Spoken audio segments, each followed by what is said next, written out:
How could it be that one of the most famous love stories in the history of the world began with an ordinary political calculation? Napoleon Bonaparte, an ambitious and confident young officer, met Josephine de Beauharnais, a widow who was already several years older than him. But their acquaintance was not, as many think, an instant love at first sight. On the contrary, this meeting had many ulterior motives and a very unromantic start. Napoleon met Josephine in 1795 when he was only 26 years old and she was already 32. Josephine, a widow with 2 children and, to put it mildly, not too high social status for the time, did not seem to him the ideal. But her attractive appearance and ability to talk so that any man would listen to her could not help but attract Napoleon's attention. However, despite her attractiveness, Napoleon was not in love at first sight. Moreover, he immediately realized that behind her charm was not just a woman's beauty, but a real ability to manipulate men. She was an experienced woman who knew how to use her charms and find advantage in any situation. Josephine was a widow, but her life was full of hardship as well as luxury. Prior to her marriage to Napoleon, she had relationships with various powerful men, including high-profile politicians and generals. She was known for her love affairs, which at the time was not frowned upon in society. Josephine knew how to make sure that she was always surrounded by wealth and attention. She married Napoleon not only because of his youth and attractiveness. At this time, he was just beginning to build his career and his ambitions were enormous. Josephine saw in him not only a future general, but also a man who could advance her to a higher social level. Politics played a huge role in their marriage, and this was obvious to both of them. Josephine, on the other hand, was in love with another man and was marrying Napoleon more for political reasons. Despite her intentions, Napoleon found himself more attached to her than she was to him. She quickly became his support, and her social life and connections helped to solidify his position. Napoleon, in turn, discovered that she was not only a beautiful woman, but also a sensible ally with whom he could succeed. However, their relationship always remained complex and multi-layered, and even after the wedding, intrigue and political maneuvers did not stop. With each passing year, Napoleon became more and more famous, and Josephine increasingly influenced his decisions, his personal life, and his career. Even so, both Josephine and Napoleon continued to seek other sources of fulfillment in their lives and love affairs. But what happens next? When Napoleon begins to realize that political gain and love are incompatible, he will have to make one of the most difficult decisions of his life.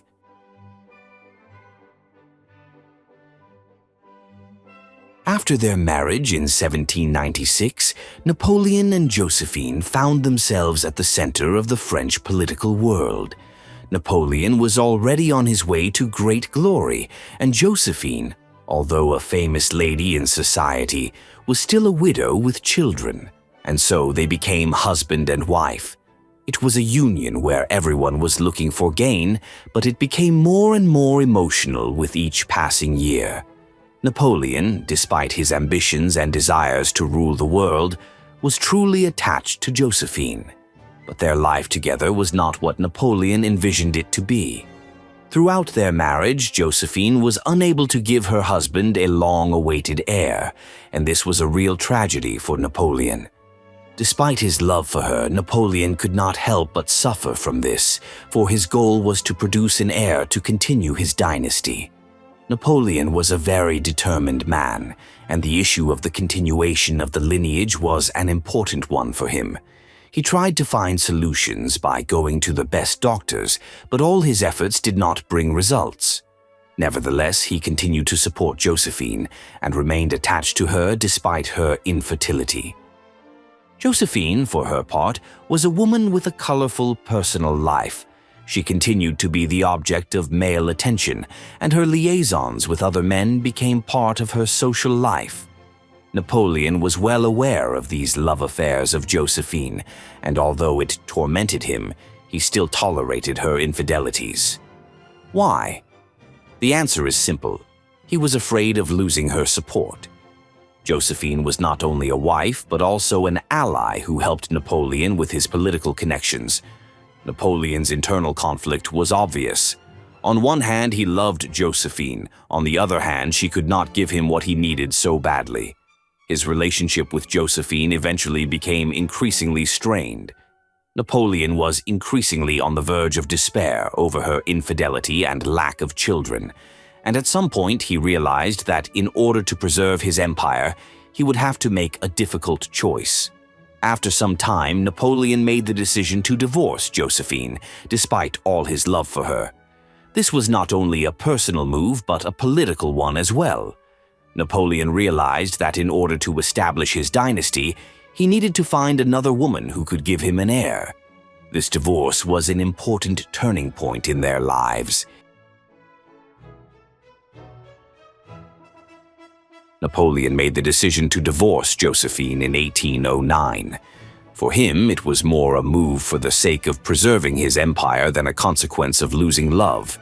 He began looking for a woman who could give him an heir, and soon married the Austrian princess Marie-Louise, who bore him a son, the future king of Rome. But divorcing Josephine was very painful for Napoleon.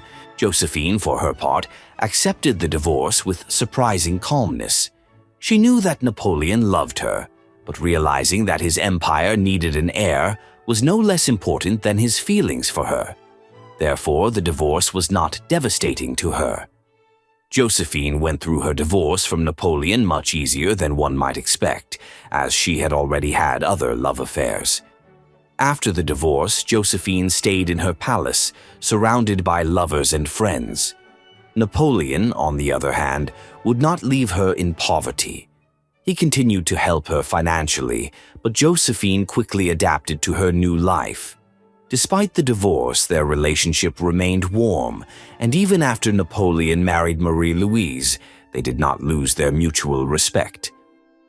When Napoleon and Josephine officially separated, many thought it would be the end of a great love affair for her. However, Josephine's life did not stop at the divorce.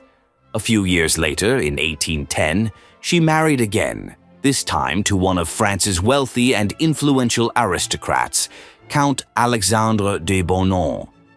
This marriage was arranged more by calculation than love, and Josephine was quite aware that she needed to get on with her life.